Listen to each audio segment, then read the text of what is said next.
Почитувани ловци и риболовци и сите останати кои ја следите емисијата Жива цел, сакам да ве информирам дека наскоро на националната телевизија Алфа ќе се емитува новата сезона на емисијата Жива цел.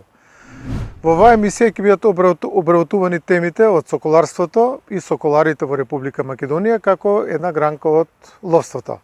Меѓу другото, тука ќе биде напоменати Природно-научниот музеј во Скопје, каде секојдневно се одржуваат одредени изложби и доделување на одредени награди и манифестации.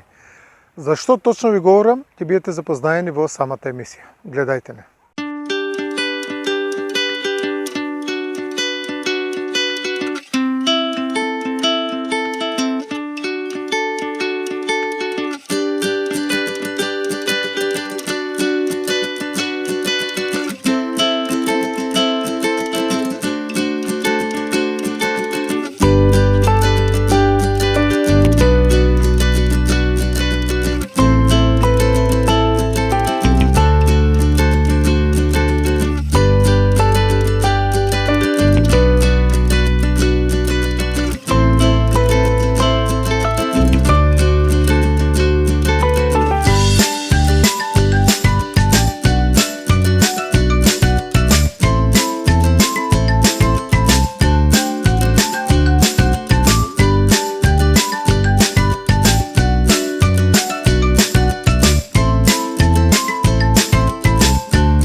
Добар ден, денес се наоѓаме во Природно-научниот музеј на Македонија. Тука се собравме за прв пат после 82 година, за прв пат после 40 години.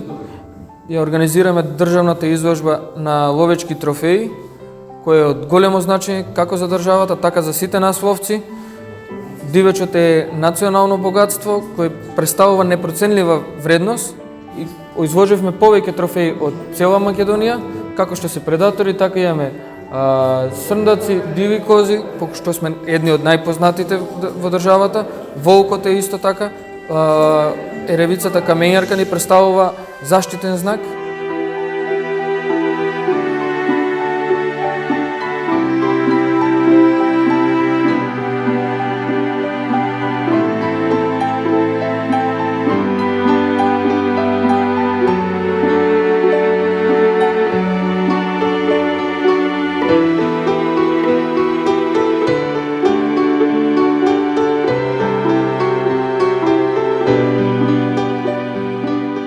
Имаме многу трофејни вепрови кои ни пристигнаа од цела држава.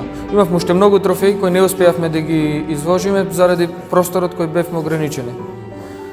Денеска на изложбата имавме чест да ни присуствува и друштвото Јарак, кој е формирано од 2005 година и представува еден од столбовите на ловството, да не кажам, тој е витешки лов. Денеска имавме привилегија да се запознаеме со истите и да размениме повеќе искуства.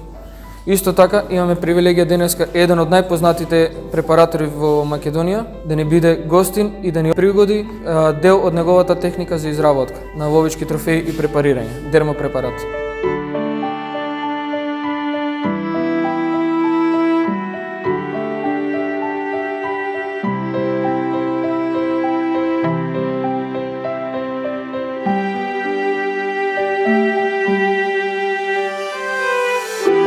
може да представиме дел од препаратите кои се изработени, како што напоменав, од еден од најдобрите препарати во Македонија, тоа е менде. Овдека имаме препарирано див вепар, убав трофеен вепар.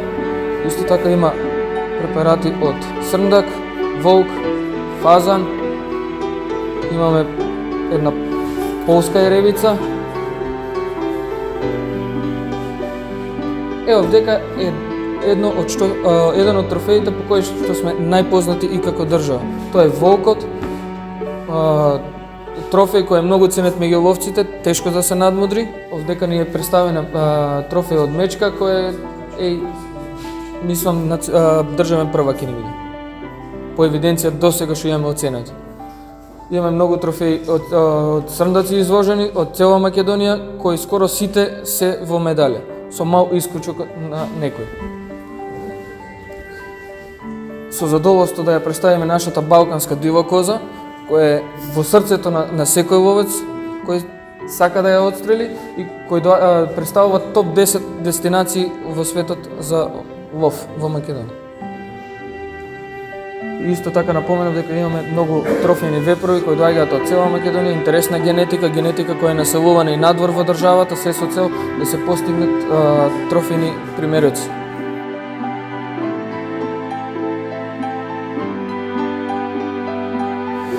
Како што напоменав, овдека е штандот на друштвото Јарак, Сдружение на соколари, кој за прв пат оваа година стана и наша членка на федерација, кои со задоволство ни приложија дел од нивните миленици со кои ловеле и цареви и кралеви. Тоа е столбот на ловството, тоа е витешкиот лов.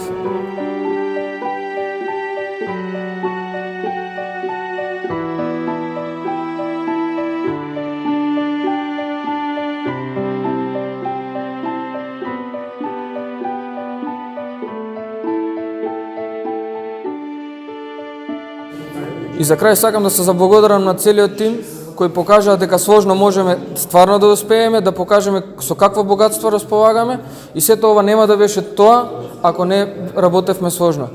Им се заблагодарувам на сите кои безусловно поддршка дадоа и успеавме да покажеме дека имаме навистина голема и убава колекција од ловечки трофеи во Република Македонија.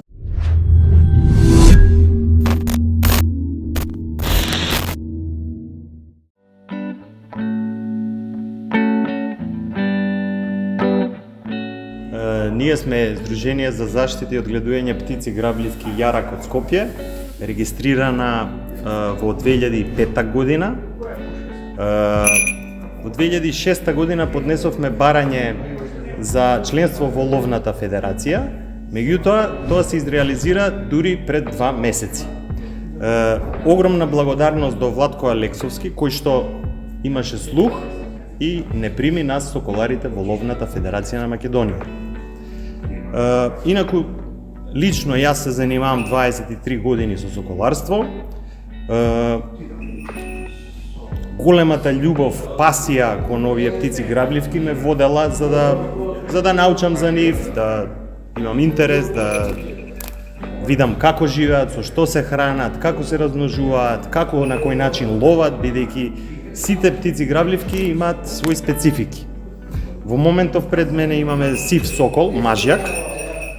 Напоменувам мажјак затоа што обично женките се тие што се поголемите птици во светот на грабливките.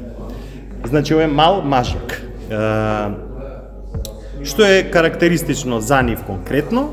Сивиот сокол е најбрзиот створ на планетата Земја.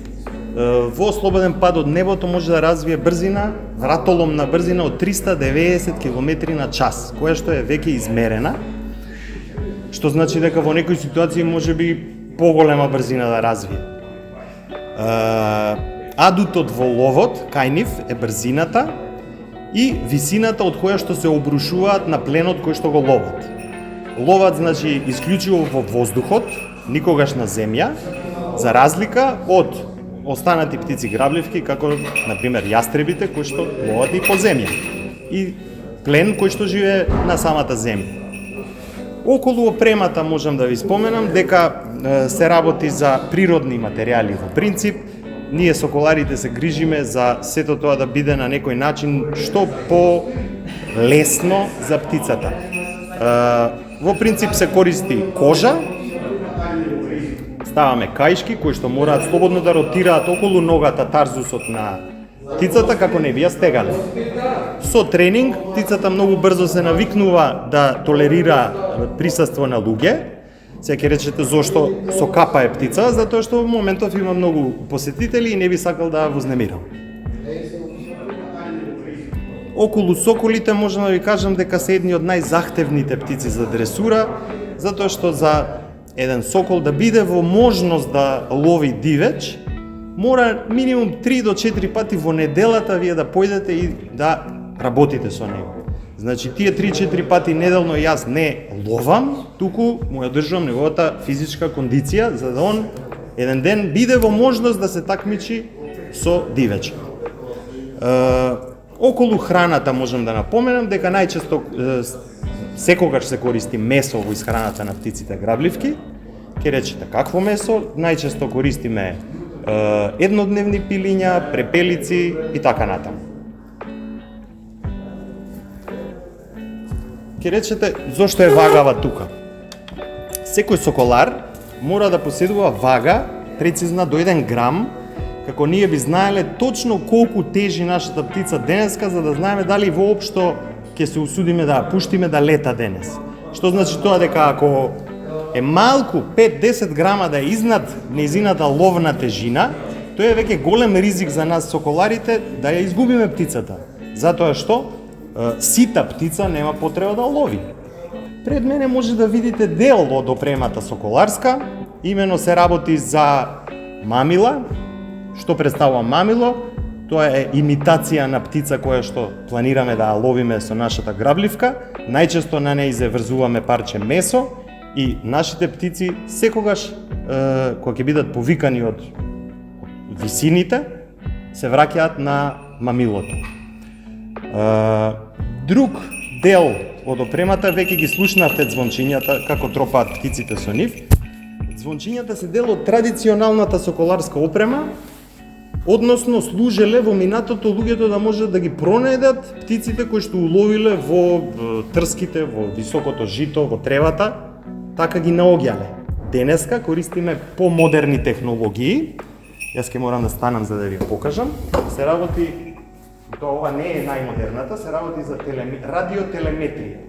Значи на нашите грабливки ставаме мал трансмитер кој што ни трансмитира локацијата на птицата, а со помош на радиобранови ја одредуваме локацијата каде е таа и така ја пронаоѓаме.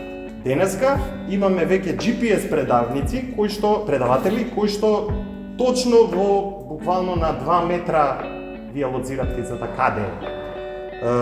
Многу важни делови од нашата опрема, затоа што верувајте многу е лесно да се изгуби птица грабливка. Затоа без овие средства за пронаоѓање е тешко соколарството. Можете да видите дел од алатот овдека. Значи имаме тие кожни каишки, капи за соколи, капи за орли, капи за јастреви. Во зависност од величината на грабливката треба да одговара и соодветна капа. Клубот Јарак врши запишување на нови членови, заинтересирани за соколарство или се чисто љубители кои што сакаат само да се дружат, да бидат во присуство на овие птици, да дојдат да видат како изгледа еден соколарски ден, да речеме, со нив. Членството во Јарак не подразбира дека мора да сте соколар. Значи може да сте едноставно љубител на природата, на прошетки заедно со соколарите во природа. Интересно е тоа што треба да напоменам дека во принцип сите соколари имаат и ловечко куче од расата на птичари, поентери, бретонци, германски косовлакнести и така натаму. Бидејќи во ловот они се партнери. Птицата грабливка и кучето се партнери. Ние луѓето, соколарите, сме буквално само како еден диригент кој што се обидува да ја организира сета ситуација. Што ќе се случи понатака, никој не знае. Ловот со птици грабливки е многу непродуктивен во споредба со ловот со огнено оружје. И соколарството од минатото од памтиве се претпоставува дека постои од пред 4.500 години, кога првиот човек го забележал дивиот јастреб како лови патка или зајак, сватил дека тоа може да биде брз извор за квалитетна протеинска храна во кај луѓето. Но, со изумување на барутот, соколарството во Европа изумира. Со него се бави една мала група на луѓе кои што се вистински заљубеници во птиците грабливки, нивниот живот, начин на лет, лов и така натаму. Секој оној што е заинтересиран да почне да се занимава со соколарство, може да ни сконтактира нашиот клуб Јарак на имейл адресата jarak.združenje@gmail.com. Нашето здружение, ова е битно да ви кажам, е членка на Интернационалната асоциација за соколарство. Тука можете и да погледнете дел од нашите посети на изложби по целиот свет. Здружението Јарак е единствено во Македонија од таков тип и учествуваше во 2010 година на состанок на УНЕСКО, каде што соколарството се прогласи за светско нематеријално наследство. Можете да погледнете тука некои експонати што имаме поставено. Тоа е постер што ја представуваше Македонија во Абу Даби 2011 година со дел од своите соколари, некои фотоматеријал и така натаму. Во Македонија не постојат други друштва, а нарочно не со толку долго искуство.